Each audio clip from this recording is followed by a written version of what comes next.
All right, wait a minute. I've done that once before.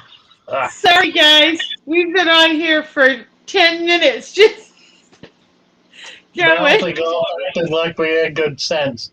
Uh, All right, well, let's just go back to start with our hellos and go from there. good idea. Okay, let's just go there.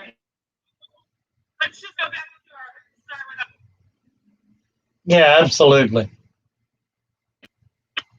So I'm going to start with kitchen tactics. Good morning, Glassbox Fox. Lee Wilcox is here. Roger, Lori, Monster Fish Gal. Chevy Fish is here. Amanda. I'm just scrolling down. James. Stephanie And, Frederick, yep, Stephanie's here. Joshua Brianne. Miller, Karuna Karan, Mr. Manifesto, Yes. Paul. Laurie. Paul C is here.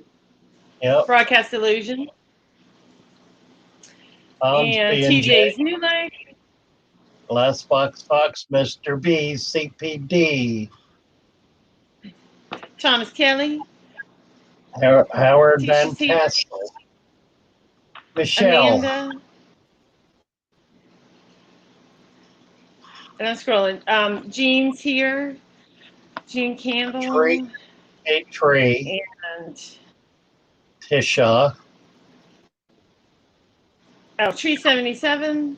Howard. I think you may have already said that. Oreo. oh dear. And all right. Oh, did you say Mr. Manifesto and Joshua Miller, Michael Long, Finoxky Tanks, Zana Doo. Hopefully we didn't miss anybody. And Hans had a really nice compliment earlier for you and me. That was nice. Yeah, St. Joey And has a George Trotter pretty just smile. She does indeed. Amanda saying, "Where's Father Fish?" Father Fish thought he hit the go live button, and he apparently did not.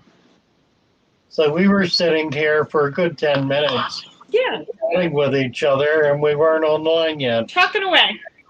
Just having a good old time. So tech difficulties. No, not tech difficulties. Idiot difficulties. We thought we were live. When you got monkeys running the tech board, you're gonna have weird things happen.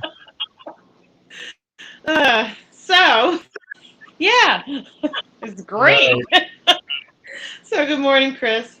So anyway, we're not going to go back to whatever we were talking about. We just said our hellos. We're not going to try to recover that. Good morning, ER. So if anybody does have a question, if you could drop it in the chat at this point, we'll work from here. Well, I do want to say that we're very concerned about the people in Texas and the Midwest who are really struggling. I made a call last night, excuse me, to Amanda Fox, who's in the Dallas-Fort Worth area, to see how she was doing, and she didn't answer her phone. She also had not had a stream up for hours per day, actually.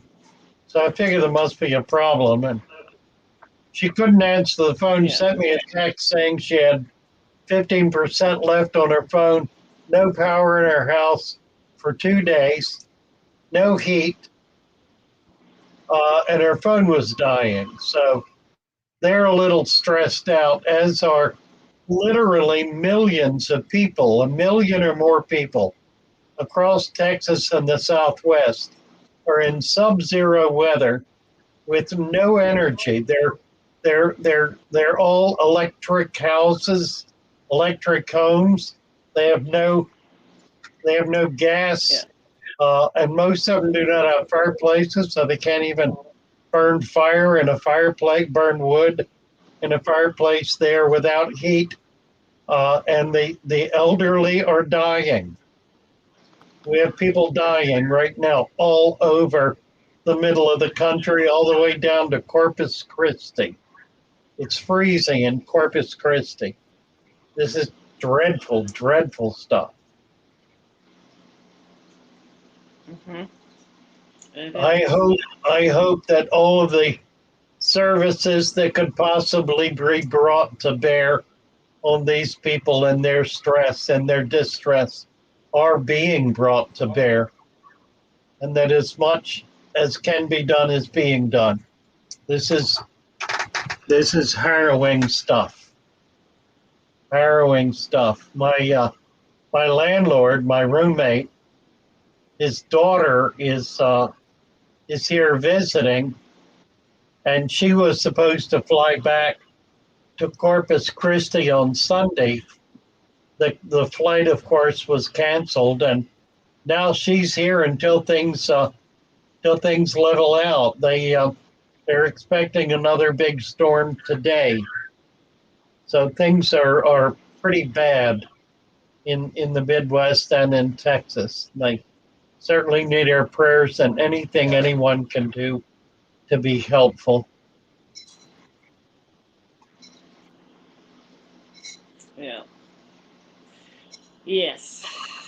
I can't imagine. I mean, like you said, up here in the Northeast, I mean, we expect this weather. We're ready for it, but when you're not ready for it.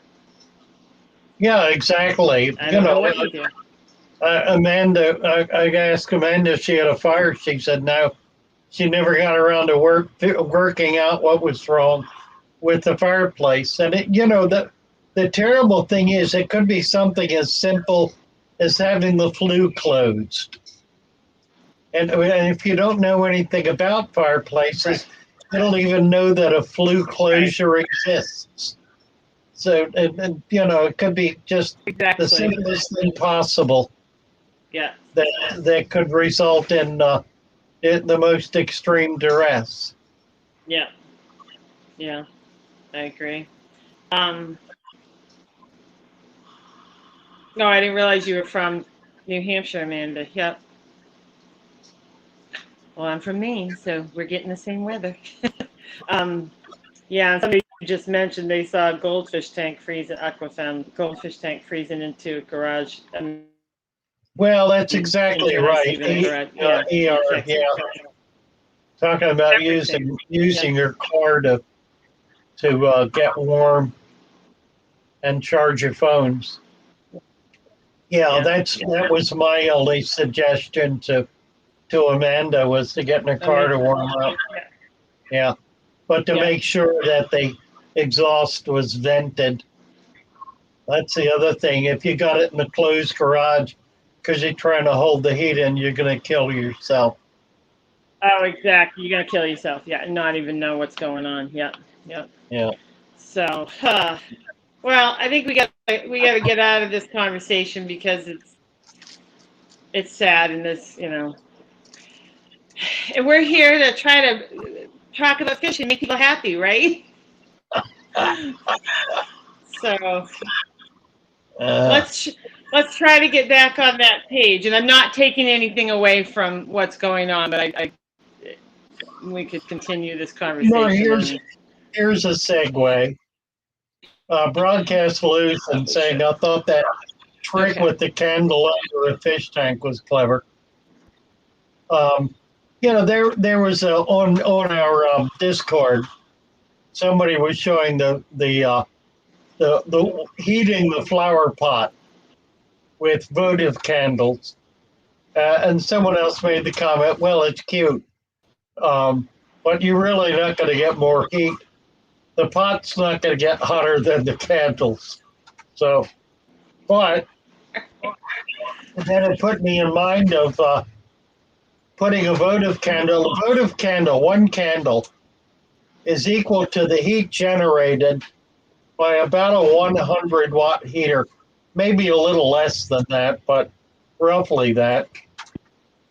So if you've got a 20-gallon tank and you put a couple of votive candles underneath the tank, and then you control the sides maybe 6 inches down on the bottom make like an inverted box on the bottom of the tank that'll trap heat and hold it in, you can actually increase the temperature in your tank. The trick then is to wrap the tank in styrofoam or whatever else, blankets, anything, and be sure to cap the top. Put something thermal protection on the top, because heat rises and it'll go right out of the top of the tank. So you want to try to hold the heat in, but you can generate some heat with a candle, and a couple of them will really do quite a lot. You'd be amazed how much just a couple little candles can help you keep your fish from freezing. Yeah, lower broadcast is also saying lower the water level to lessen the volume that's needed to be heated. Excellent idea.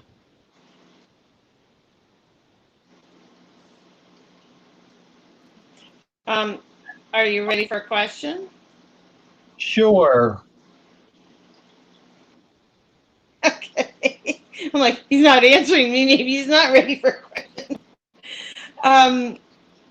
So Aquafem 134 says, hi, dirted tank and African cichlids would need to be deeper sand layer than 2 inches because they did.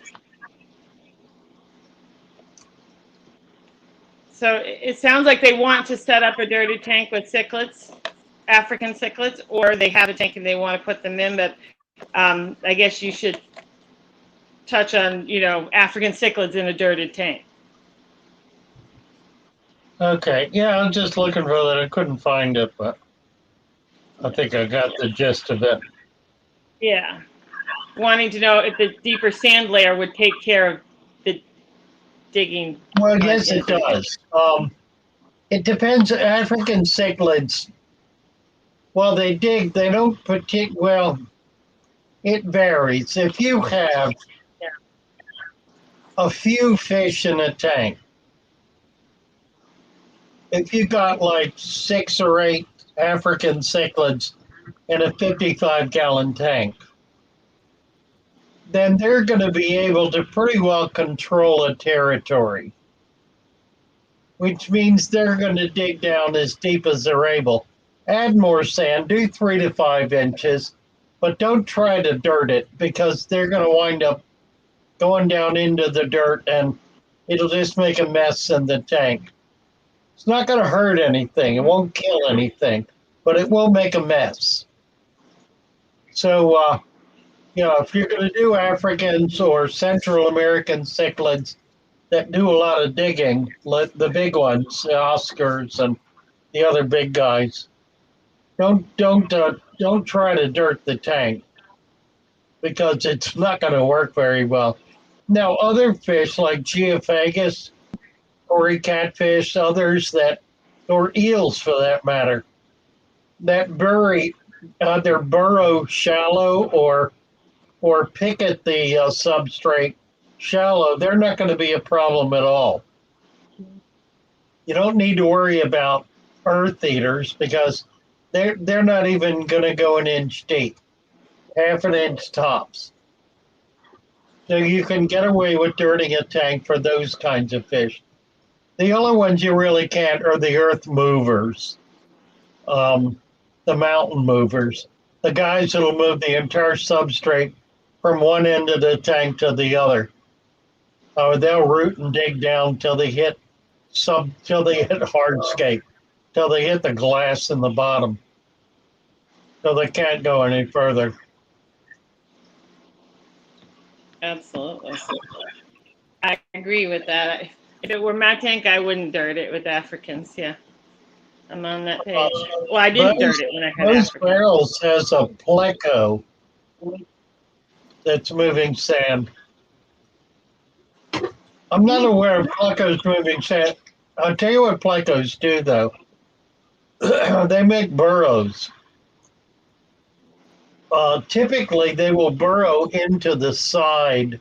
If there's if they're in an embankment, a pond or a creek or a stream or whatever that has an embankment, they'll go into the embankment.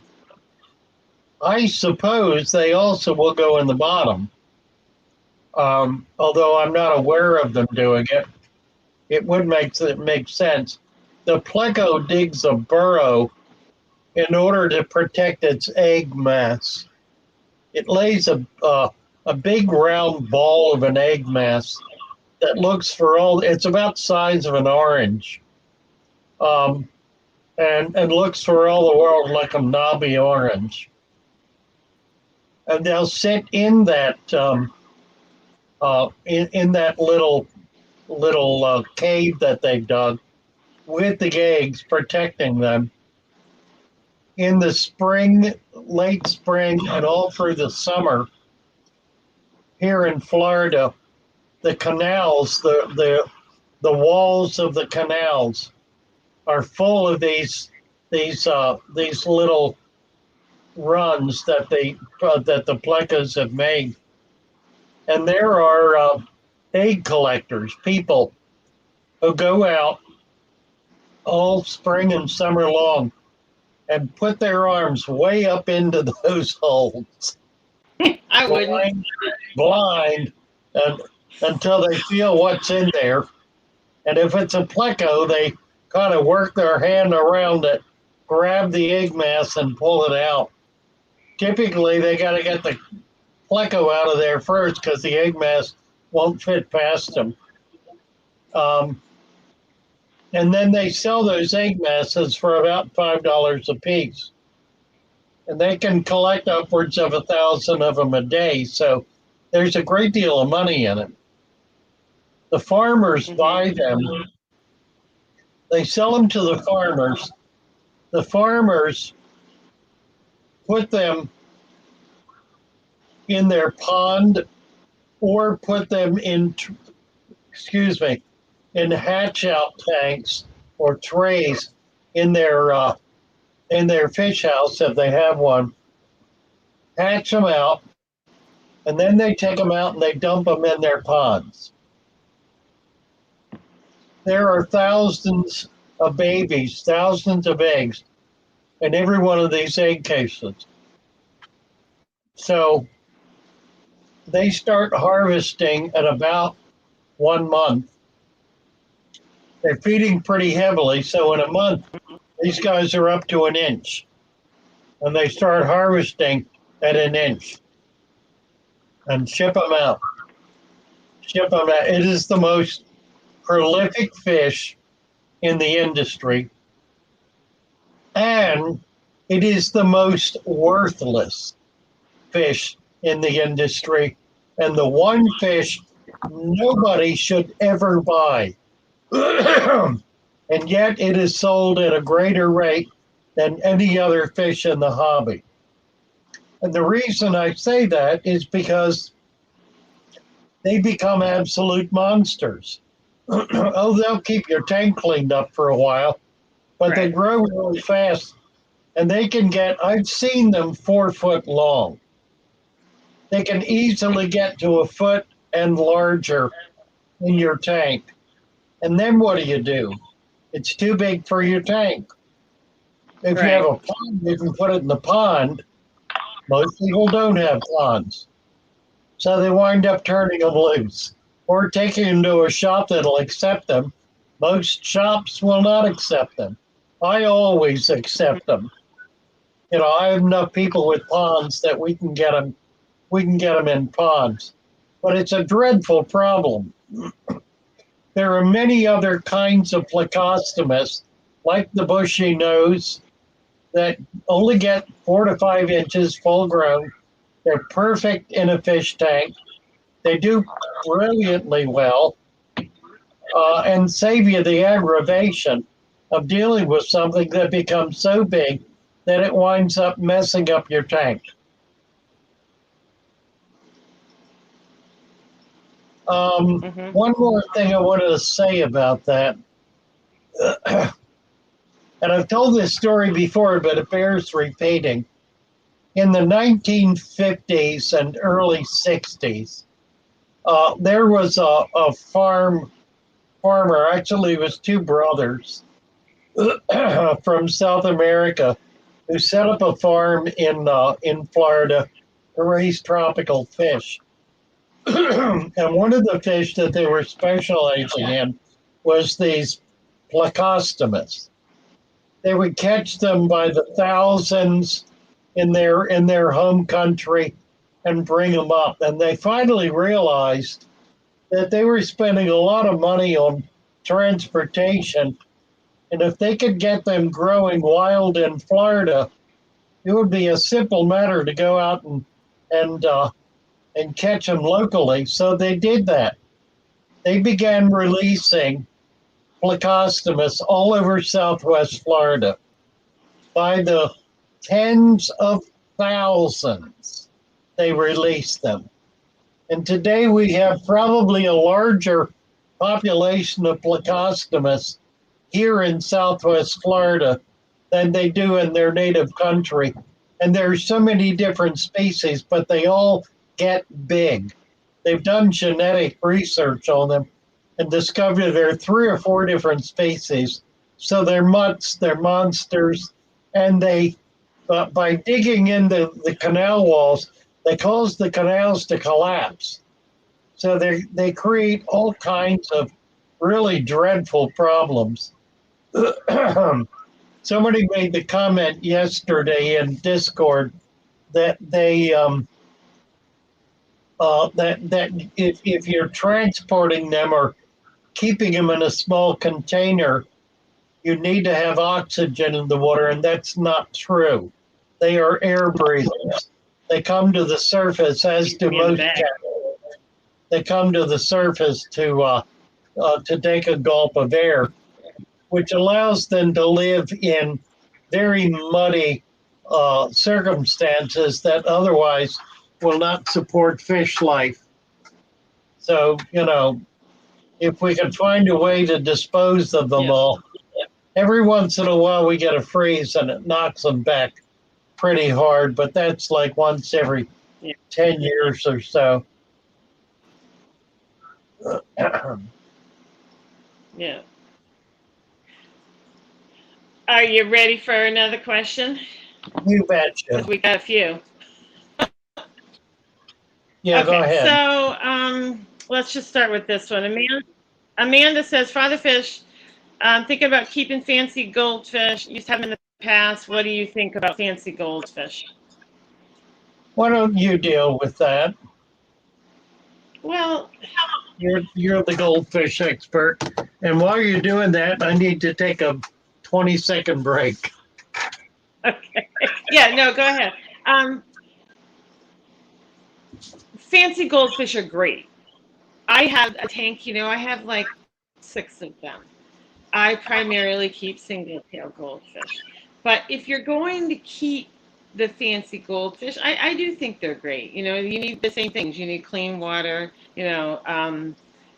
Mine are good in the hard alkaline water, so I'm assuming you probably have similar water, Amanda. I think the biggest thing with them is you need to be more careful about feeding. And that's why I keep the single tails. The bodies haven't been shortened up, and they're everything hasn't been crunched on them, so they swim better and they digest better and all those things. But that's not taking away from the fancy goldfish. If you want them, I think they're great. Just keep the water clean and be careful about. I would say don't feed a lot at one time because they just don't digest as well as the single tail. So just be careful that way. But I mean, they're wonderful fish and they're beautiful and they come in so many colors and shapes and eyes and finish. So that would be my suggestion. Is I think they're easy as far as water parameters go. Just be careful about the feeding. But I'd say go for it. I mean, if you love them, go for it. That's the thing about fish keeping. It's go where your passion leads you, and do the best you can with it. That's all any of us do. We get excited about a fish or something, and we go in that direction, and you learn as you go. So, and we've all killed fish, so that is what it is. But if you've kept them before, I'm sure you'll do great with them. also. I would never discourage anybody from it. And I'm scrolling while I'm talking to you because I had another question for you. I'm like, where'd that question go? I'll find it. Oh, I got it. All right. Okay, so I've just given my little spiel on Goldfish. So T Montana has a question for you, Father Fish. Using Carib Sea egg alive, the feed you pink sand. Any advice on effects, or if you rather not use it? And even if you, I guess if you rinse it. That question is at 9:26 if you want to read it, because it's the way I just read it's a little mixed up.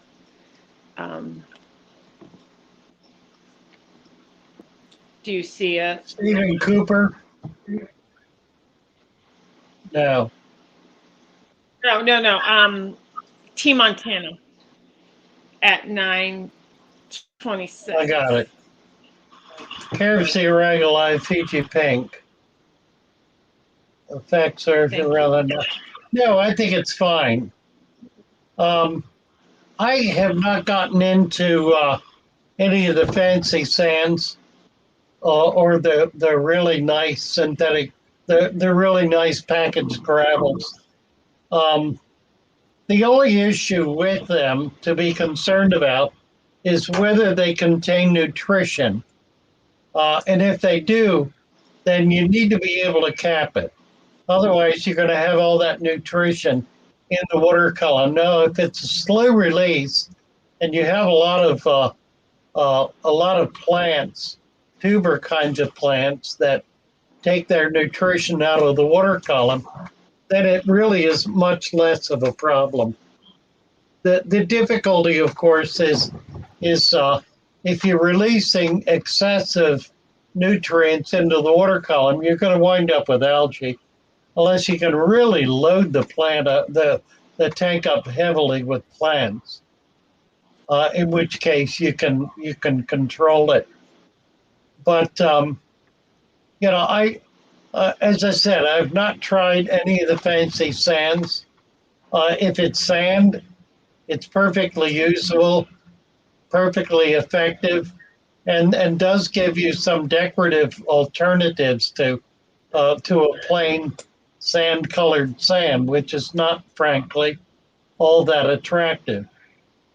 There are some other things you can do too. As I'm going to be setting up a bunch of new tanks, and we'll video that. So I want to do some little tips and tricks on how to do it so it looks nicer, so you don't have this wall of sand sitting in the front of the tank as a kind of a like a wall sitting in the front of the tank. We're going to show you how you can taper that and be able to do it in a way that makes it far more attractive. But yeah, any of the prettier sands like the pink sand and so forth, you certainly can use them. Just be aware of whether there's nutrition involved. That would be the only caveat. What else you got? Did I answer that? Advice on effect. Well, you said sure. Go ahead and use it. I mean, I think that was the basic question is what do you think of it and using it? Because they had said putting price aside, what do you think of it? And that was in an earlier. Yeah, if it's they asked it twice. So. If it's sand that contains no nutrition or some other kind of relatively fine substrate, then by all means, it will make your tank much prettier. That's one of the things I really like about Alex's tanks. His substrates look very natural. He uses a darker cap on his substrates, and it looks really nice. Yeah, Tashita is saying Texas is frozen over one end of the state to the other. It's harrowing, just harrowing. We did speak about it, Mike. I think maybe you weren't to that a little while ago. Yeah. So please, everyone, be in prayer and do what you can to help. There's no way in or out, apparently. Yeah. Stephen Cooper Yeah. water change. Stephen, there's no need to do water change unless there's a reason to do water change. Don't do it just for the sake of doing it. And you're testing ammonia nitrates and nitrites. If you've got zero each, there's absolutely no reason to do a water change. Obviously, if the water gets cloudy, if you get a sudden bacterial explosion in it, or something gets stirred up and it won't settle out, then you certainly want to do a water change. But unless you've got a good reason to do it, there's no reason to do it.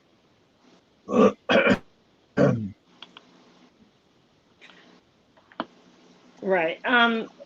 Amanda, you can keep some plants in with goldfish. I mean, goldfish eat plants, obviously. So I do both. I have plastic plants and live plants. And the best ones for me are the larger storage with the heavier stems or Anubias. But I think Father Fish has good success with Vallisneria, correct? In a goldfish tank? I do. Yeah. Sagittarius, if you can there are a few find species that you can. Yeah, any of the coarser plants that goldfish won't go after. There's another secret as well. If you have fish that eat plants, put a lot of plants in. What they will do is they will attack one plant. They'll all chew on that one plant, and they'll leave the others alone. And that could go on for days or weeks, or they're chewing that one plant right down to the nub. Then replace it. Do another one like it. Generally, if you have plant-eating plants, now they're plant-eating fish. There are exceptions. Silver dollars are an exception. I have found waru, though. I can keep waru in planted tanks if I have enough planted tanks. You can't do it with plant-eating snails because they don't care. If it's there, they're going to eat it. All they have to do is find it. But the fish will actually cooperate in mowing down one plant at a time. So a lot of plants makes it possible to deal with that issue. Lee's talking about ice ages. It's really true. It's really true. We are 1,000 years overdue for an ice age. It has only been the effects of so-called global warming that have kept us out of an ice age. I hope if one good thing comes out of this mess in Texas, I hope it's an understanding that depending on electricity is a fool's errand and results in death. And that the only hope we have of being able to preserve tillable soil is to keep the earth warm and not let it go into an ice age. So the more global warming we can have, the better. I never really understood what the problem with it was anyway. I mean, so the oceans rise. It's not like they're going to jump up 10 feet in a year. They'll go up a quarter of an inch in a year. It's easy enough to move back from the shoreline to accommodate that. What's the problem? True. Rohan's asking, do live bear fry take as long as goldfish fry to mature as adults? Yeah, two very different. Generally speaking, among egg layers, most of the egg layers are 6 months to a year. They mature in 6. There are some that'll mature in 3 to 4 months, like the killies. Killies will mature in about 3 months. Most egg layers, tetras, 3 to 6 months. The big cichlids, it's now a lot of cichlids will start spawning in 4 to 5 months, 6 months. But there are plenty of other fish, like the frontosa, for example. They take several years to mature, 2 to 3 years. We used to think it was 5 years, but the guys who are raising them are able to get them spawning in about 2 years. Goldfish, it's the second year. They will not breed in the first year. They will breed in the second year. So, it kind of varies fish by fish, but live bears, 2 months to 3 months.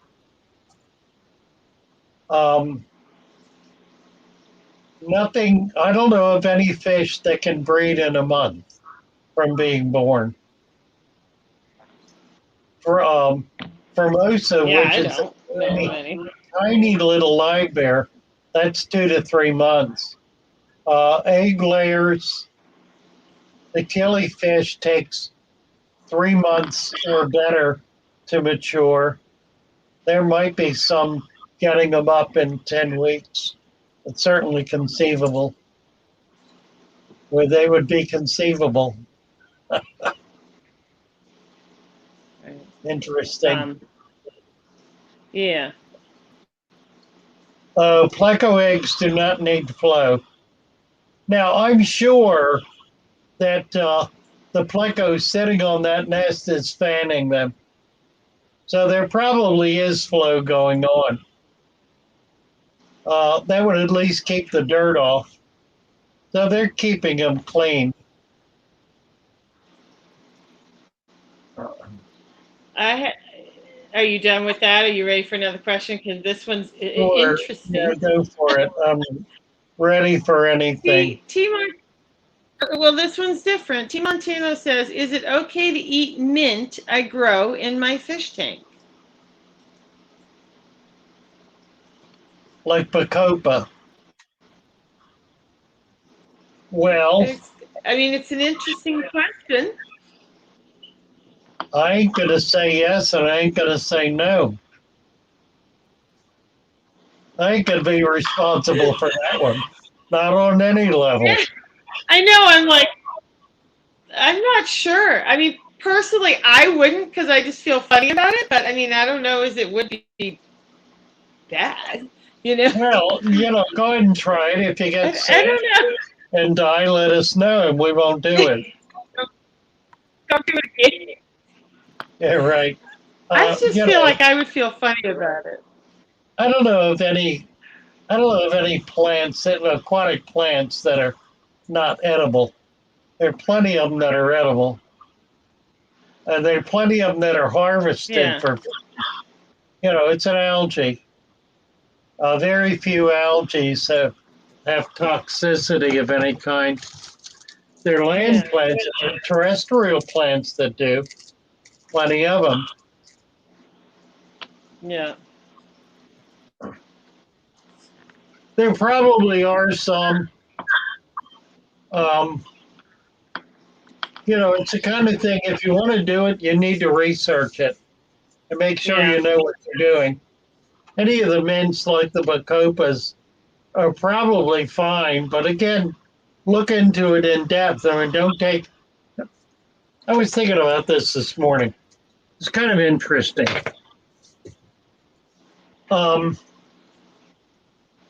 People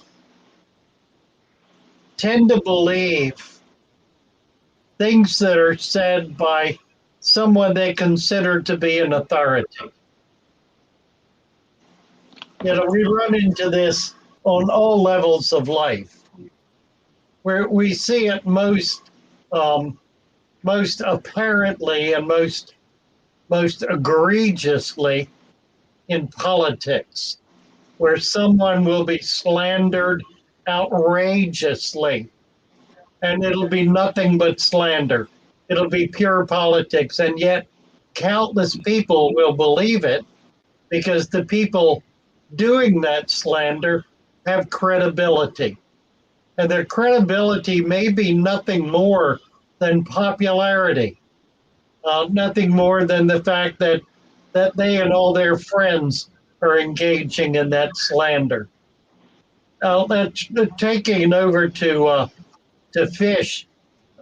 We see it all the time. We see people repeating things that they have heard that someone else has said that they take as gospel, and it's wholly ridiculous, wholly and totally ridiculous. Now, how do we know that? We know that because we try it, we test it, we research it, we look into it, we study it, we find out what the truth is. And that's kind of the issue. If truth for you is malleable, if truth for you is something that depends entirely on the truth sayer, then you've got a really serious problem. If you accept everything Father Fish says as absolute gospel, then you really don't have any respect for Father Fish, because I don't accept everything I say as absolute gospel. I try to not say things that I don't know anything about, and I'm pretty good about it, but every once in a while, I'll just get a wild hair and something will come flying out of my mouth that will be wholly outrageous and ridiculous. And I hope to be called on that.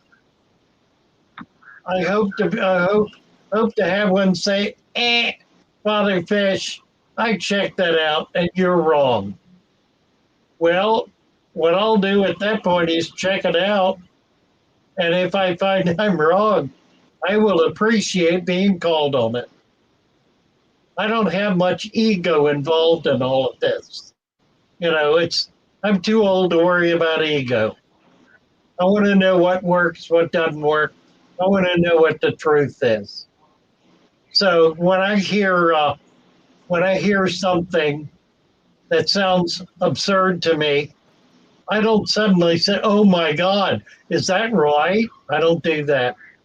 I look into it. I study it. I research it. I find out. Maybe someday I'll go through some of the stories on the political spectrum that I've done that with, and found that, in fact, exactly the opposite was true of what was being said. Precisely the opposite. I mean, the people making these comments were abject liars, and they knew they were liars. Again, let's get back over to fish and stick with fish.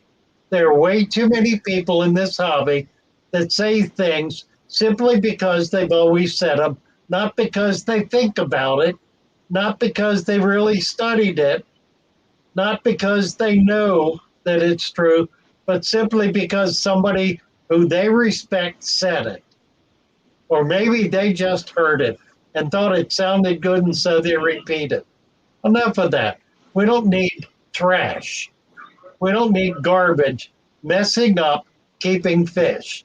So it's hard enough as is without having to get caught in the deceit of people who think they're smart and say things that sound smart that really are not helpful at all. And more often than not, are dangerous and destructive. So let's just be clear when we say something that we know, in fact, what we're talking about, because it's something we have experimented with, we have tried it, and we know it to be true. That includes growing plants in sand. All right. I'm cutting you off there. Okay, we're moving on. All right. Hans has asked this question a couple times. He says, "Dear Father Fish, in your video posted yesterday, I've seen that you have scarlet battis. I'm happy to hear that you will keep them also in the future. Can you please tell us something about this species?" So talk about your scarlet battis. Yeah, I really don't know a whole lot about them. I know they're being bred in captivity. It's one of the first of the of the new uh, rarer little gobies and little tetras and whatnot, that the little battis, little gouramis that are being bred successfully. Most of them are not. I put them in the same category as the pygmy sunfish. Um, and I don't know that they're actually genetically comparable. They seem to be. Their their body shape is very similar. Their behaviors are very similar. Their size, everything else about them. Well, I don't know that that's true. I haven't really looked at it. I have bred the the pygmy sunfish. They're basically an egg scatterer. They don't care for their young, and they lay their egg in malm, right in very shallow water. So those babies, when they're born, are in maybe a quarter of an inch of water, very shallow water. So which controls predation, of course, and the fact that they're living in malm or mud further protects them. Um, I don't know. I'm anxious to work at it. One of the things, and this is a big part of the reason I'm doing all this and getting out of the shop, because the shop has precluded me from being able to do any breeding because I can't keep fish long enough to be able to. The people want to buy them, and I'm there to sell them, so I sell them. I can't hold fish back. I now have a few I've held back that I'm not going to sell because I want to set them up in my own tanks here at the house. So I don't have an answer for you yet, but I hope to because I'm real anxious to be able to spawn them. Well, Do some research on them. They have been spawned. I'm sure there are articles about breeding them. well, I was just going to say that's fair, like you said, and we'll all learn as you learn, so that's great. Um, so I have a statement from the Durnans and then a question, Fatherfish. Sure. The statement is, I found Fatherfish after wanting to create a natural tank with dirt. Fatherfish gave me the confidence to follow through and do it. My deep substrate tanks are doing great.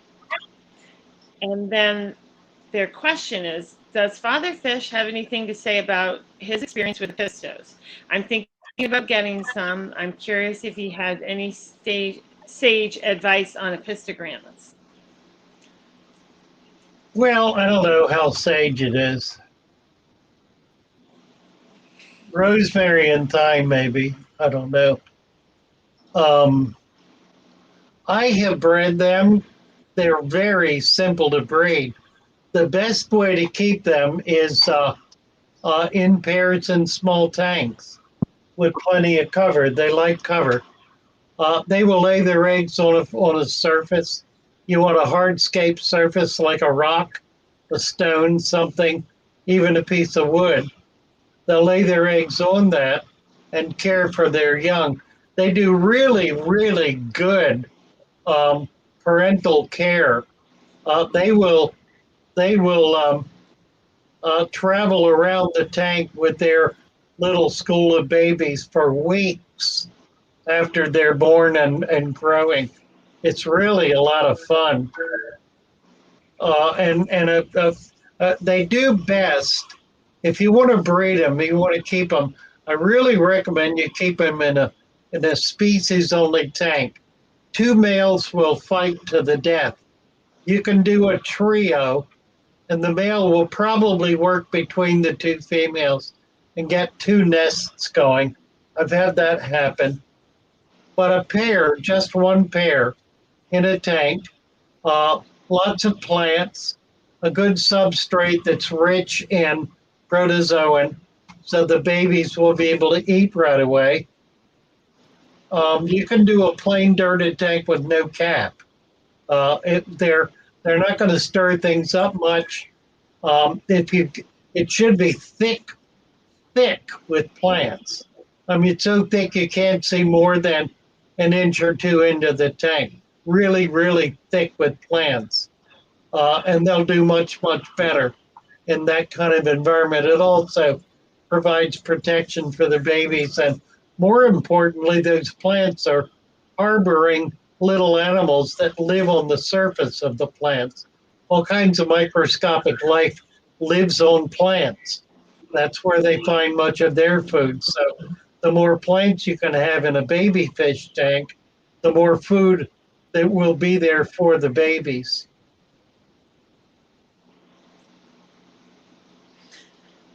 The fish. Yeah.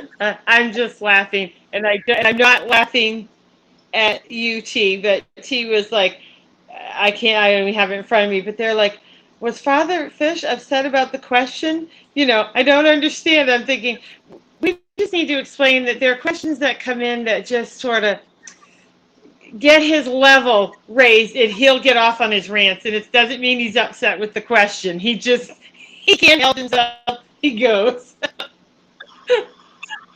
He gets heightened. Yeah, that's fair. Absolutely. It's not that anyone can't ask a question. It's just some of them.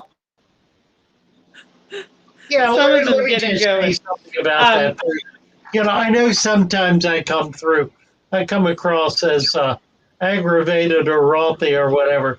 I'm really not. I'm really not. Yeah. I really do not get angry. I've never been angry at anyone who's come up on the channel. Never. Even people who are being absolute jerks. And that's only happened once or twice. And not in recent months. That hasn't happened for a very long time. It doesn't make me angry because I just deal with it. I mean, if I got to knock them off the channel, I'll do it. But more often than not, it'll get me thinking about something, and I'll go off on that rant that may be related just topically, but not in any way is a reflection of the questioner or of the SHOAL member. I love the SHOAL. Right. I cherish the SHOAL. I protect as best I can the SHOAL, and I deeply, deeply appreciate the SHOAL and each of its wonderful fishy members. So please don't ever feel as though I'm coming up against you. I am not, and I will not. Be as bad as you can get. The worst that'll happen is you won't be able to post here anymore because I'll shut you down because I don't want everybody to have to deal with junk. But as I say, that's only happened very rarely, and only when the perpetrator was deliberately being vicious. So, not an issue, not at all. Love you all. And that's where I come in when he at the end of it goes, "Did I answer the question?" Right. Right. So anyway, because right, it goes in a different direction. Then he's like, "Yeah, where'd we start?" Tam's asking, she says, "Our angels still have eggs this morning, which is great." And then she says, "Do you have any idea why some eggs would be turning white?" Yes. Two reasons. Yeah, two reasons. Number one, because they're not fertile, and that's Right. the most common reason. Not every egg. Not every egg gets what's the word I want? Penetrated by a sperm. Right. It's a bit of a crapshoot. I mean, there are millions of sperm that are released on hundreds of eggs. Every once in a while, an egg will get missed. And if it's missed for more than an hour or so, it'll be too late. And that egg will turn white. Generally, a good fish parent will and I'm talking about the fish now, not you, will eat that egg.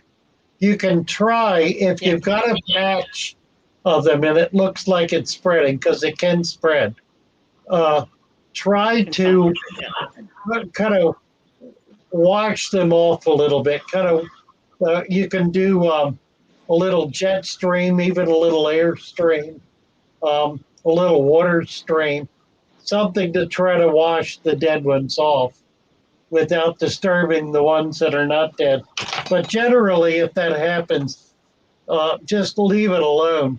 If the whole patch goes bad, then there's a good chance that we're not fertile and that your male is not mature enough to be producing motile spermatozoa. Just give them another couple of cracks at it, and it'll turn around. Yeah. I mean, for me, when I breed mine, and even in a tank where, because I've done both, where I hatch the eggs myself or let the parents would take care of them, I still keep an air stone close to the slate or whatever I'm using, even though the parents are taking care. I try to keep the water moving to help them. So I do that when I breed mine. Yeah, another thing to do if you're doing that is invert the slate so that the eggs are facing down. That way, detritus waste dirt is not going to settle on the eggs. The eggs are adhesive, so Right. dirt will attach to them. So if you got them upside down, it'll keep dirt from attaching, and then you don't need air flowing over the eggs. You just need some current in the tank. Yeah. I agree. I just keep an air stone close, like you said, to keep the water moving a little more than usual. All right. So, and this is a question. Rod says this might create a whole show, but wondering about aquaponics. Looking into them and obviously growing the herbs and stuff. How do you feel about aquaponics, Father Fish? I mean, obviously we have people in here that already do it. Are you interested in that yourself? I don't know anything about it. I really know nothing about it. I've never tried to do aquaponics. I mean, me either. I'm not interested, but I know there are people in the chat that do it. Right. Systems. Because I've seen it talked about in chat, so I know there are people that do it. Good morning, Kenny. There's so many people that came in. Gina. Good morning. And there's others that have snuck in here on us. Jason's here. Father Fish. I think most people fish. Oh. Or is it Jason? Father Fish. I think this is more of a statement, but I think most of the people. Yeah, Jason, you reading that? Yeah, about the fish shirt. Yeah, I had one of the street people. Yeah. One of the street people came into my shop one day wearing this shirt, and I said, "I'll give you $10 for that shirt." And they took it off and gave it to me, and I gave them $10, and they walked out shirtless. And yeah, it was a guy. Yes, thank goodness. But Jason was just saying that he thinks most people in the fish family are down to earth people that love fish and learning about fish, and they love your rants. Well, thank you, Jason. And he definitely gets on some rants. I mean, let's be fair. So yeah, and there's people commenting on. I think that they do some of the aquaponics already. Steven's here. Oh, hello, Steven. Johan. Yes. Oh, Stevenson and David Fellows and Tam. Oh, that's interesting. Hybrid approach. It's hi, Steven. Here. Steven is holding court daily on Discord. You really want to go over there if you haven't yet. Make a little donation, and you'll be able to post pictures and short videos and links on Discord. It is great fun. It's 24/7. There's all kind of stuff going on there. We're creating some additional channels for certain topics. Lee has uh, uh, a channel, a sub channel for some of his outrageous stuff, and I'm going to do. Well, I already have one actually. It's an audio that I haven't used yet. We've got some nice kind of potential there to be able to do audio and video. We can do a lot of this kind of stuff there. I'm not sure how we. There's a lot I haven't learned about how to use it. But do go, have fun. It's and Stephen's being just extraordinarily helpful over there, and they're dealing with a lot of fairly complex fishy issues.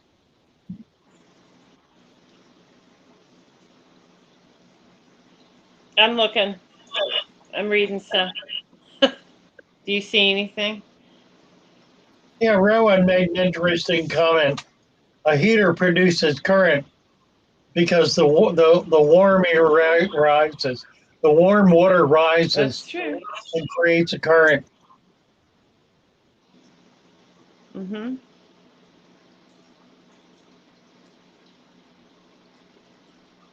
Well, Amanda's just backing up what you said, so that's why I come to your channel, Father Fish, and ask you direct questions due to your personal experience. If you know, you say you know, and if you're unsure, you say you're unsure. That's backing up, and that's how people see it, so that's great.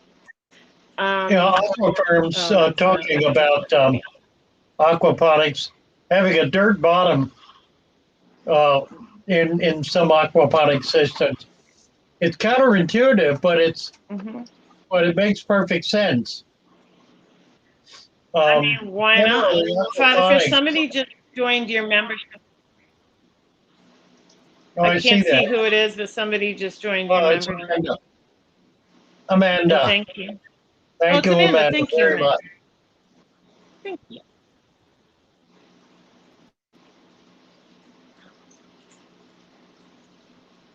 Sorry, I interrupted you, but I didn't want to miss that. No, it's okay. Yes, Lee is saying Stephen is amazing and a good sport. You bet. Yeah, it's really wonderful having him in the shoal. Yeah. So I do have a question if you're ready for one. Sure.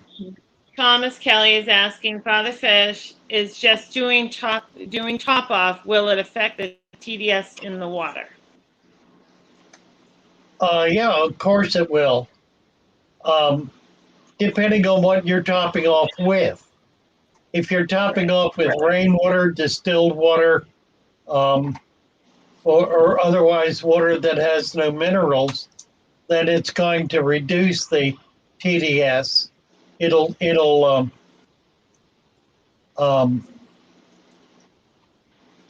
golly, what is the stupid word I'm on? It'll dilute it. It will dilute the TDS. The total dissolved sealant? Yeah, it'll dilute I don't know what word. Yeah, it will dilute the TDS. Right. If you're topping off with the same water that is in the tank, then it's not really going to make any difference at all. So it depends what you're topping off with.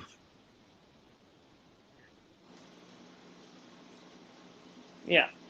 So basically, you want to top if you're saying to top off with something that's not full of minerals. Is that what you're saying? Well, it depends what you're trying to do. Okay, here it is. Okay. One of the difficulties with topping off is that you're replacing for evaporation. When water evaporates, only the H2O evaporates. The minerals that are dissolved in that water remain in the water. They don't get evaporated off with the water. So in time, if you're replacing over an extended period of time, an extended period means years, not days, weeks, months, but years. If you're replacing over years with very hard, very alkaline water, the TDS will continue to climb. It'll get higher and higher and higher because you'll be literally adding more dissolved minerals to the water,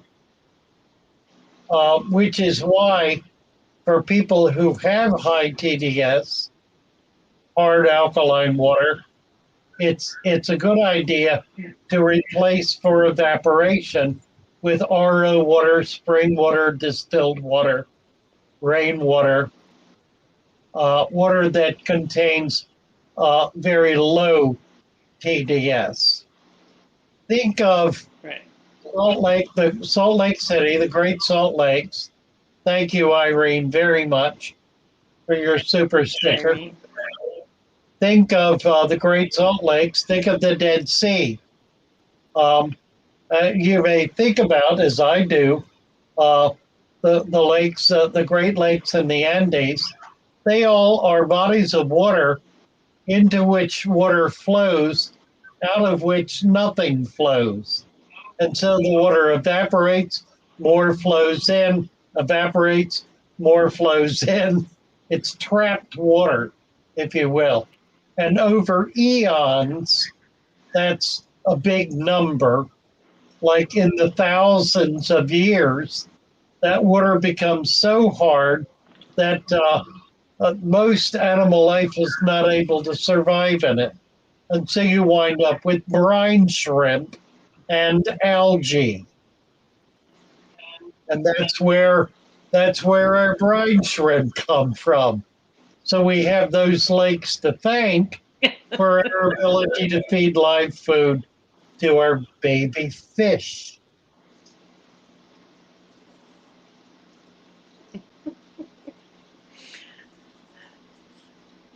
A fish that ate snow.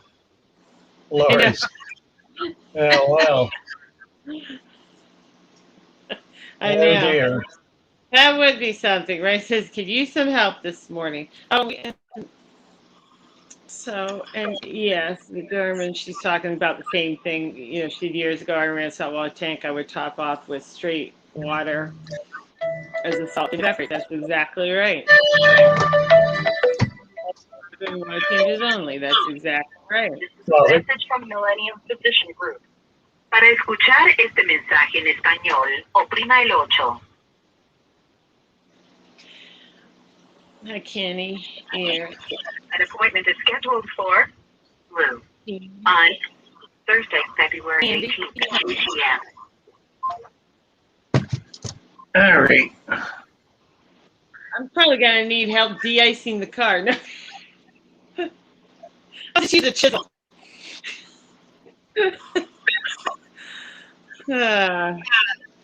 So I don't see another question right this second, Father Fish. I mean, I can probably scroll back and find something if you want me to.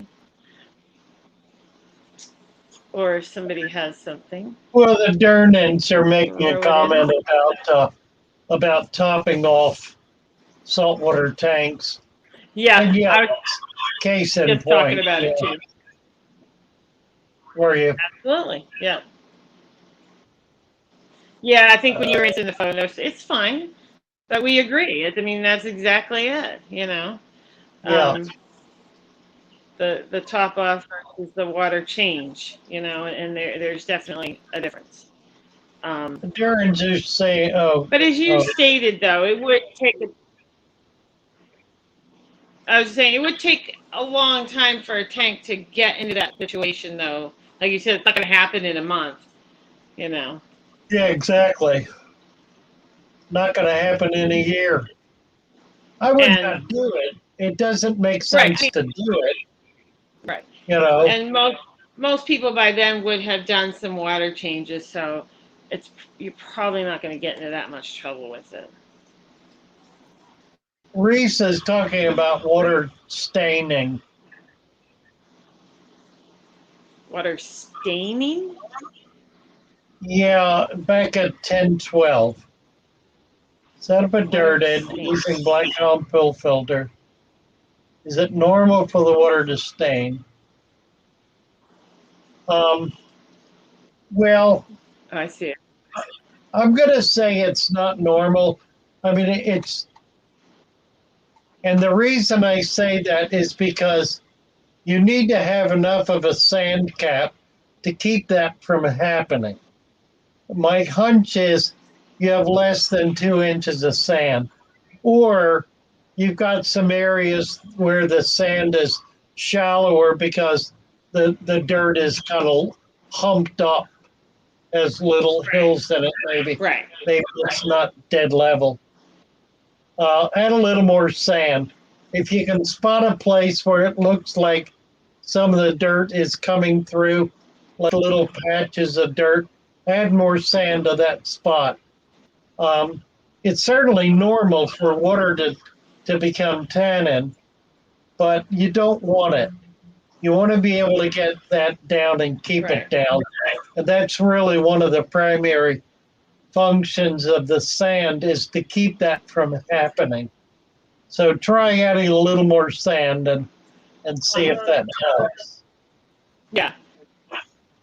I would also do a water change and be very careful adding water not to disturb, and that'll help get rid of it too if you do the water change. But don't disturb the sand because that'll cause you problems too. Father Fish, somebody was just asking. Howard says, "Where is the join button? I can't find it." On the You know home what page? Yeah, but you know what I found, Howard, too, is sometimes it's your device because there's certain things I can't find on an iPad, but if I go to my, my actual computer in my office, there's a lot more buttons available to me that aren't available on some of my other devices. So that might be a problem too. Yeah, The telephones join don't button show everything. Yeah. Right. World's smallest fish room. I hit 7,500 last night. He's got 1,500. I hit 7,500 subscribers last night. And the new video, I haven't looked at it this morning. I did a new walkthrough video of the liquidation, and it was doing pretty well yesterday. What are we at 10:22? Does anybody need a wrench while I'm thinking about it? Well, yeah, I mean, there were a couple people in here. Let me scroll back, see if they're still in the chat. There were a couple people that came in that did not have a wrench. I don't know if I can find them now.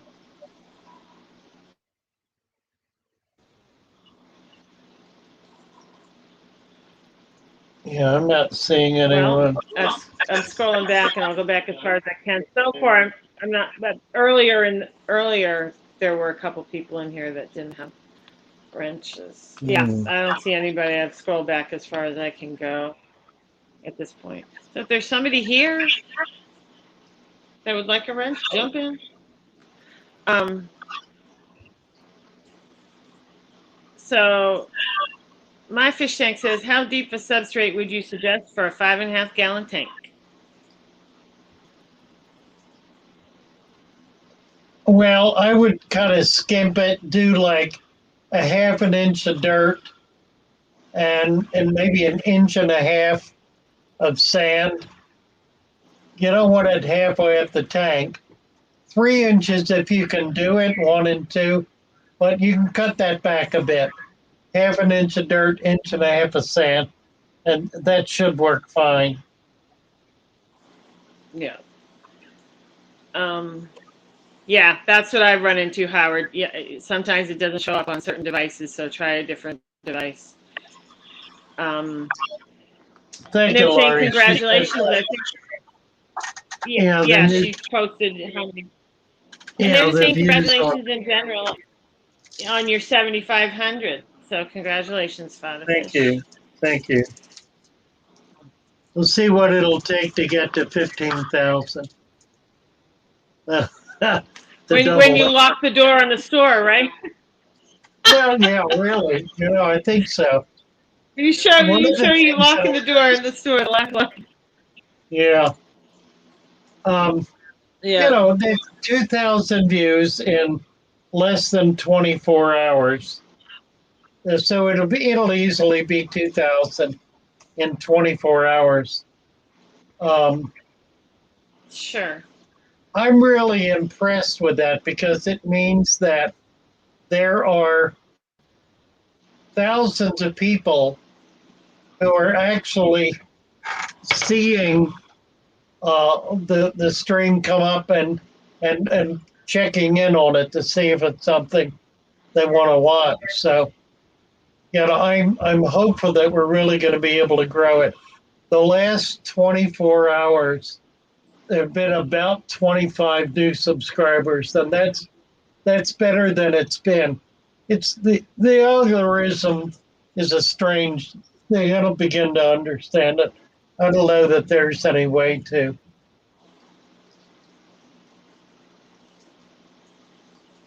Let's jump down to the bottom here. Oh, what was that? Did I miss something? About what? Hello, I thought I Hans, missed. Hans was asking again what species you're going to keep at home. I mean, you're going to keep the scarlet battis, obviously. And you were thinking about those gouramis, right? Yeah, You just got yeah, another I'm going to keep member. the Grammys, right? Irene has just Thank you, joined. Irene. Thank you, Irene. That's very kind. Name redacted. Very long time lurker. Used to have a different name. Yeah. If you go to the app and access the YouTube website, you can find the join. Okay. Okay. Thank you for that info. Hi, Kira. What was the last thing you just said, Joey? We were talking that you're going to keep scarlet battis. You're going to keep the Right. the gouramis, right? Yeah, And what and else are some you going other to keep at things. home? I got a bunch of the little the new tetras, the ember tetras, some of the other really the brand new micro tetras. I've got 3 or 4 species of those, so I'm going to keep that. And I probably will get some things like pencilfish and aphistos. Looking to do nice. little tiny fish.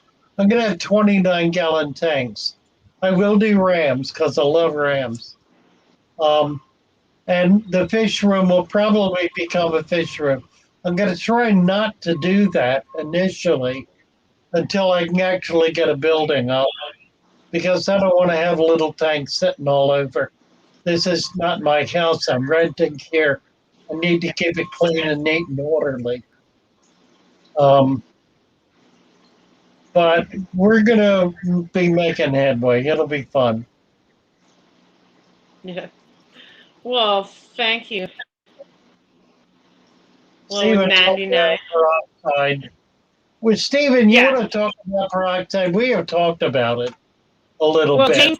James has that question. He says that his son used peroxide to kill algae on a massive Java fern. Now the plant is dying. Any thoughts or ideas? Well, he killed his plant, didn't he? Along with the algae. Imagine that. Yeah. The mentality. Here's the problem. The problem is the mentality. The mentality that says, if I see something going on that I don't like, I need to kill it. That's the mentality.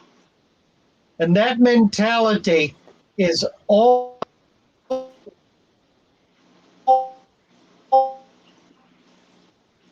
because what the mentality, the mentality.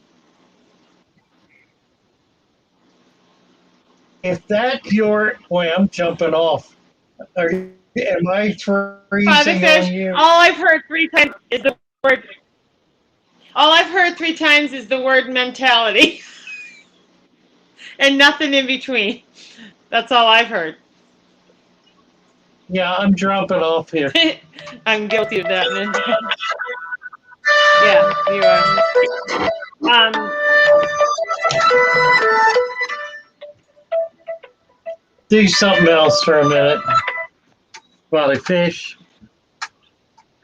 I don't know what he was saying, but I'm gonna say it's along the lines of, you put something in What? there to kill algae as a plant. It doesn't just attack the No, I algae; won't be it getting them takes in. on everything, and unfortunately, that's the risk you take I'm shutting. when I'm you closing down. try to I'm do closing something like down my that. shop. Yeah, I am. Yeah, we're in the So, middle of it right now. yeah, Yeah, personally, I wouldn't do it, and obviously, they've probably learned the lesson not to do it. I don't have any feeders. Maybe a Then few let me see. goldfish. You got too many nutrients in your tank, and that's why you're growing algae. I don't And have we'll any have yet. I will have them, and I will be able to sell them. They'll be available online through our YouTube channel. a little carrot. Okay, you bet.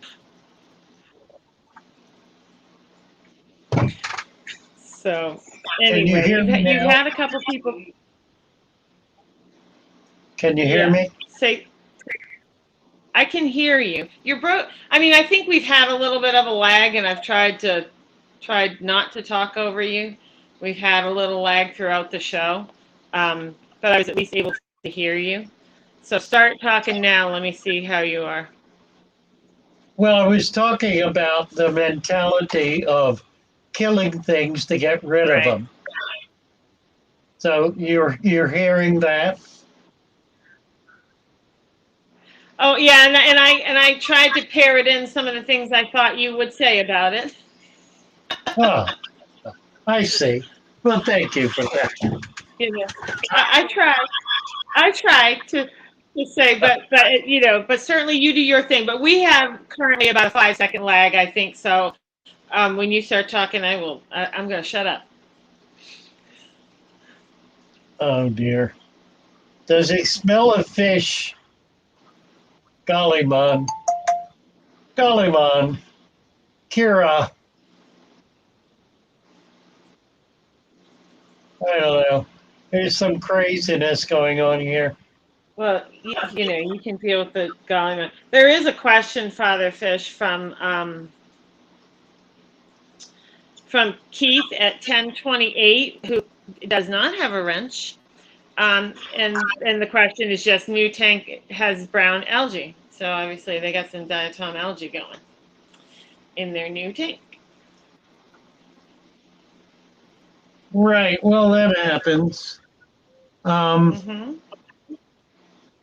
Yeah, Keith, what you want to do is it's really rigidly controlled feeding. Make sure you've got adequate cap on the substrate so you're not getting nutrients leaching up into the water column. That's number one. And number two, you have excess nutrients, phosphates, and so forth, nitrates in your water column. That's what's causing the brown algae. There are three things right off the top you can do about that. You can do a partial water change. Don't do more than 20% at a time. You can do it every 2 or 3 days. That's number one.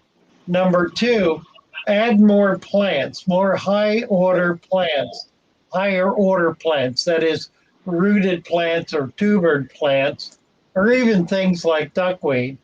They will absorb more of those nutrients more rapidly and more directly than the algae does. So that's another way to control it. A third way is to siphon it out. Use a little net or a siphon and get as much of it as you can out. And the other, and perhaps the most important one, is stop putting so much food in your tank that you're overloading it with biologicals. You have excess nutrients. You've got that because you did it. You put them in there. Stop putting them in there. And that doesn't mean that there's food laying on the bottom uneaten. It means that there's too much food being eaten, and it's causing an excess in nutrients, waste matter that your tank is not prepared to deal with. As the tank gets older, you can do better. You can feed more. Although you really need will the tank will be providing so much food for your fish that you will have that you won't have the need for that level of food. That's just funny. We have 99 people watching, just dropped to 98. That's it. So we're right at 100 people watching. How many? So yeah, diatoms. If diatoms, algae, any of that kind of stuff, you can control it. Do not try to control it by poisoning something, because in the process you will poison everything. Don't try to kill it. Try to defeat it. Defeat it. Overcome it. Don't try to kill it. Lumpy Dog says, I'm just laughing. Lumpy Dog says, 2.5 hours to shovel the driveway and sidewalk. Who needs the gym membership? I agree. It's a lot of snow. Yeah, really. A lot of snow. That's why I don't even bother with the front door. When it gets really deep, I don't even like to use it. You go through the double door, it's a pain in the butt. Just go through the garage. It's easier. Right. I did. Nicholas says I did the peroxide thing and it was successful. You have to be very careful and also rinse before returning to the tank. Yeah, but I mean, some people do say they're successful with it, but as you stated, it's risky. So yeah, it's easy to overdose. Mm-hmm. Very easy Yeah. to overdose. So yeah, it certainly works. Yeah. And like Kiera says here, yes, the brown algae figures itself out for me after a few weeks in patience. Yeah. It does. That's true. It'll clear up. It is very typical in a new tank. As far as fish, as the tank's getting established, and people tend to get, the diatom algae. It happens. So you just have to work through it.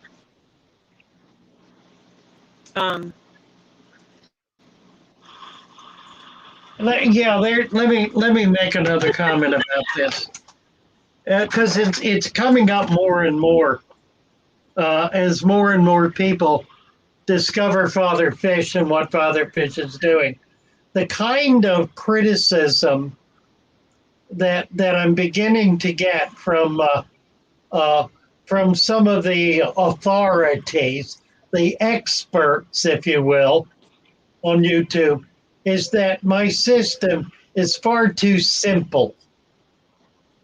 Far too simple. Nothing is that simple. To be successful, it must be complicated. It must be difficult. It must require the expertise of a trained professional who has, never mind, a trained professional to be able to really do these kinds of things properly and appropriately. Well, that's kind of what I was speaking to before. It's a matter of what it takes for you to believe something. If you vest your belief in professionals who know what they're talking about, then Lord knows, with the way things have been going in this world for the last year, where the professionals have run us into the dirt, you ought to have better sense. And you ought to realize that the only thing that separates a professional from you is a snobbish attitude. Frankly, do what you have learned is true. When you run across a situation you don't understand, dig into it. Don't take somebody's word for it, because they could very well be wrong, or they could very well miss something that that you would do in the application of their system that ain't going to work right. Peroxide being a perfect example. Mm-hmm. Simple But, is not bad. you know, Simple is better. right. Simple And because simple is and you've duplicatable. also,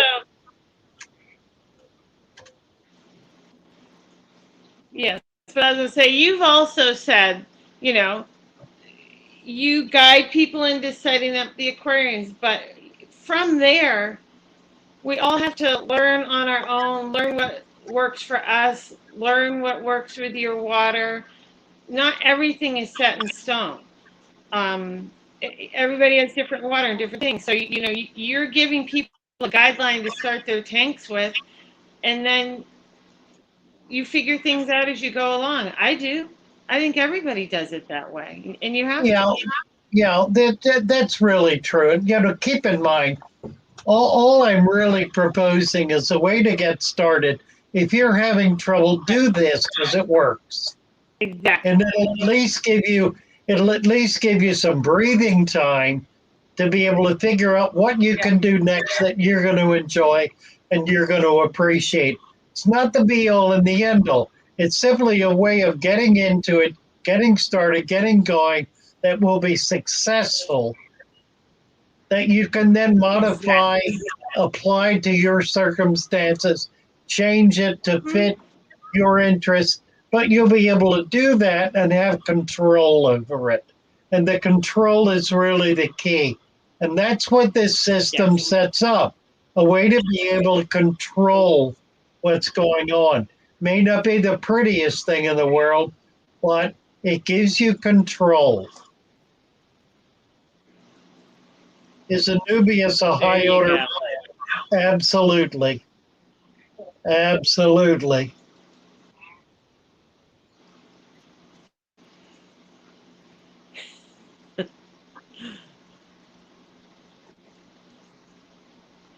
Well, there's really only one way to learn, and that's through experience.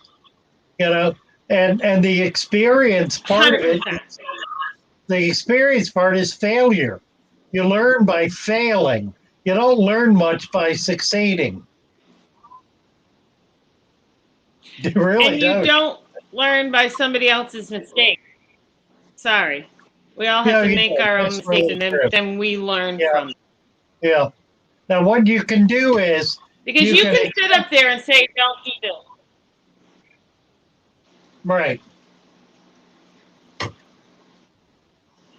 Sorry, we're lagging out. Go ahead. It's okay. But no, that's 100% right. It's like, you give people guidelines, you tell them things, and you talk about your experiences. But typically, until we experience some of this ourselves, we don't figure it out. I think that's unfortunately us as human beings. It's the way we are. So anyway, you got a new person at 10:42. Darius just started watching your channel 20 days ago. Just want to say thank you. Nice. 10:32. Yeah, I'm not I'm not quite sure how to pronounce the name. Darluz. I'm not sure. Spell it. Oh, Xanadu. Thank you. Xanadu loves your rants, Father Fish. Just gave you a super chat. Thank you, Xanadu. Let me get over here. I can post here. There we go. Yeah. Master Black. Yes, you came in late. You came in late yesterday. Or was it yesterday? I don't know. Yeah, you're late. You missed some rants, Really? Well, it's But welcome. Good to see you. Good to see you. You're not talking about Gollymon, are you? Oh. No. But Gollymon's in here. It's, you know. Yeah. No, I don't see anybody I was else. talking about at 10. Yeah, at 10. I had it. At 10. Yeah, there was a new person that gave you, 1042. Sort of like Darius, but I know that's not maybe right. Oh, I got it. Yeah, right. There he is. Yeah, Darius. I guess you don't pronounce the Z. I'm like, I don't know. Yeah. Welcome, Darius. You are now blue. No, I'm not talking about Gollymon. Don't make Gollymon blue. I'm not. I'm not sure if I'm not sure if Gollymon's causing a lot of trouble. I haven't been keeping track. Well, he's trying to. He's basically. No, I mean that's usually where it's going. Yeah. Right. Hey, Andy. Master Black, what happened while you were gone? I don't know. Oh, wonderful. Okay. I'm still at the house. I'm doing Nothing my really channel, dead. but I'll Just be there when in somebody left half an hour. Time you get there, I'll be there. 15 minutes later. Okay. See you then. Thank you. He's going to the left, and ends up not talking about any of the stuff we were talking about in the beginning. That's how it goes, Bill Milanes, what up, all? Hello, Bill. Welcome. Oh, we're just talking. Mostly about fish. Mostly. Mostly about fish. Oh, you got you got two new people right there. Bill Milanes and Compass Mentis. I don't know. Compass Mentis. Yeah. And Bill Milanes. Oh, that's Newcastle's better half. Okay, welcome. Oh, yeah. Yes, cool. Newcastle was in here yesterday. Welcome. Okay, nice. Great. Yeah, and then did you see Bill at 10:45? I got him. Bill Milanes. Yeah, got him. They're new in here. Okay, welcome. Bill is blue. So anyway, okay. So I don't see another question right here. Hello, Mastermind. And Dave B. So I don't see another question. So it's up to you if you want to continue or. Yeah, go ahead. We'll run up to 11. We'll run up to 11. Go ahead. I just said I don't have a question. What do you want me to go ahead with? I'm going to scroll that. Well, just go ahead. That's all. Well, okay. I'm going ahead. Anybody have a question? Drop it in now. This is your last chance to get the question answered today. Aquarium Cop says Gollymon needs a banana. Daylight comes and I want to go Daylight comes and I want to go Right. Really? Beetlejuice. Oh, I love Beetlejuice Cream Cup. I watched that movie so many times.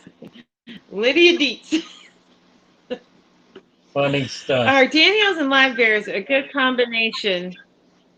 Will the latter get out competed for food? No, I would not say so. I think they're a great. I think they're a great combination. They do well together. They're not nippy. They're not aggressive toward each other. It's two different swim patterns, right? Which is nice. It's nice to have that in the tank. To have different swim patterns. That would be a good fish for Lee to add to his tank. Maybe some zebras. Yeah, that would be perfect, wouldn't it? Zebra Danios, Lee. Maybe a half dozen. It's a pretty little inexpensive fish. They have stripes down their side, and they buzz around all the time. Yeah. Jane says, can guppy grass safely be shipped?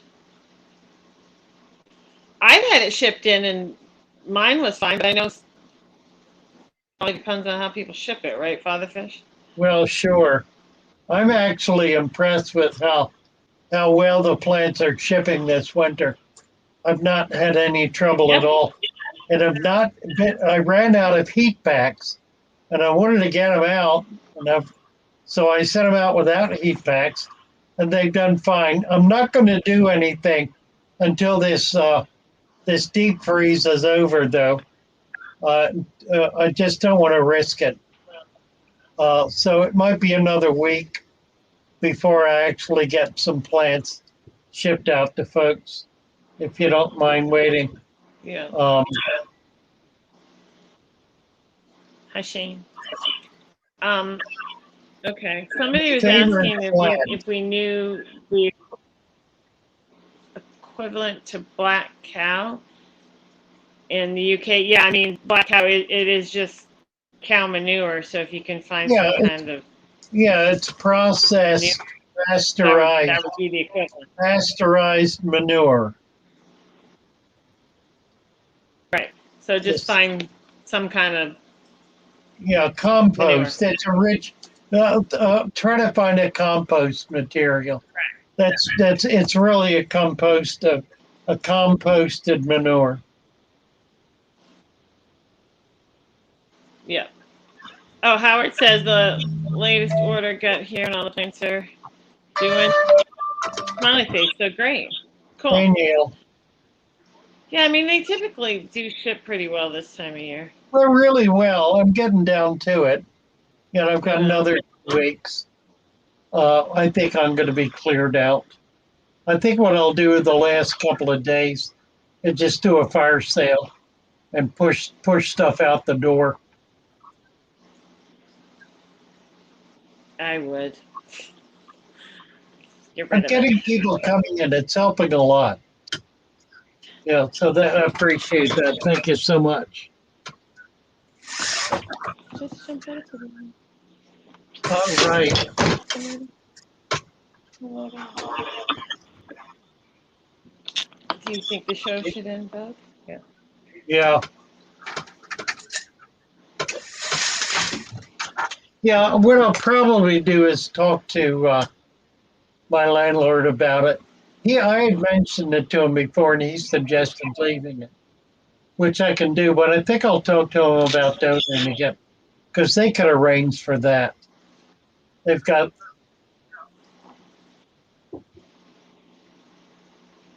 Yeah, that would be ideal. Absolutely. Maybe they could send someone down to look at it. Thanks. Okay, great. Good idea. Thank you. Thanks, Neil. All right. The fish, there is a question. You want to do one last question? There's a question at 10:51 from his Valor, and I'm just going to have you read it because it's kind of, you should read it, and then maybe you can answer quickly. Yeah. I'm giving you time to answer quickly. We'll give his Valor a wrench. The back plants have access to the soil. Okay. Don't break the cap and soil into water. Can I plant Monte Carlo in the dirty with 2 inches there? It's going to be a problem.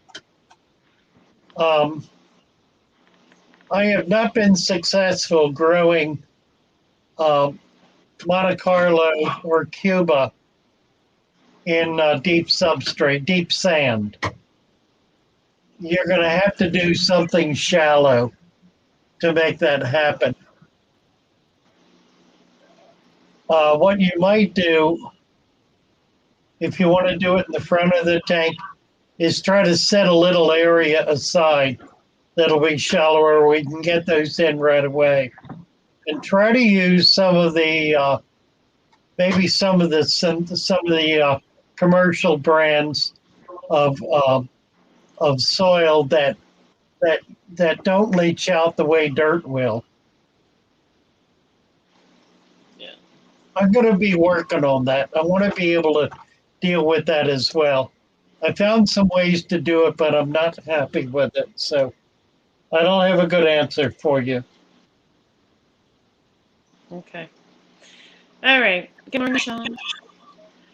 Well, then I guess after that question, I guess this might be a good time to say goodbye. Did he retract that message? You think? I don't know, because you and I have a horrible lag. I'm not sure when to talk or not talk, truthfully. I think he did. Really good question, Isabella. I appreciated it. And I'm glad I got a chance to read it.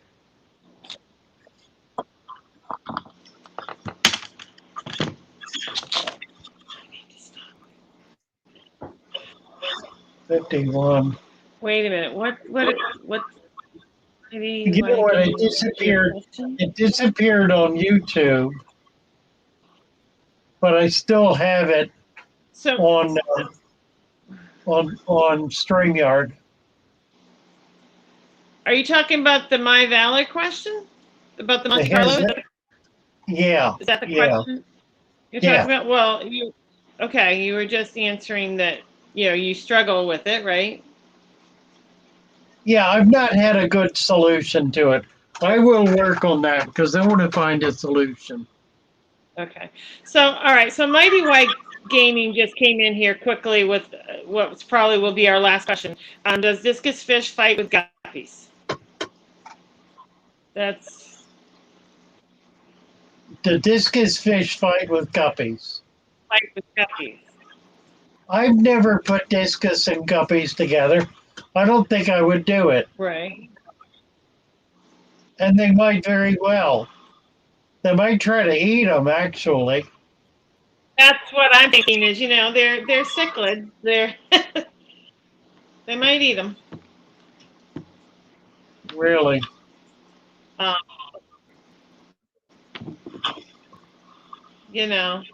All right, I we're mean, down you could to try here. it. Yeah. That would be an experiment, I guess. If you decide to do it, you'd Andy be trying says it, they and you eat would them. see if it worked. Yeah. Yeah, Andy says they eat them. Yeah, I'm sure they do. Yeah, that's what I would think. I mean, they're cichlids. They're going to eat them if they can catch them. Right. That's the reality. All right, guys. We're What at do you 11 like to say, Father Fish? What is your... We've been here long enough. I think your overall saying is fish. That's right. The fish eat fish, so whatever they can catch, they tend to want to All eat. right. All right, guy. I'm not going to try to do music because that doesn't work. We'll just say goodbye. Thank you for plugging in. We'll see you. We'll be back. We'll be back tomorrow. Fish, Yes. you just got another super chat from Andy. Sorry, I'm interrupting you. Do you see it? Thank you, Andy. Thank you very much. Yes. And we will see you all tomorrow morning. Yes. Thank you, everyone. And hopefully, so tomorrow, yeah, yep, we will. 9 o'clock. As long as I haven't lost power in the ice storm, I'll be here. Really. Take care, all. Because I have a generator, but doesn't always work for internet. All right, bye everyone. All right. Take care. Everybody, try to stay safe and warm. Bye.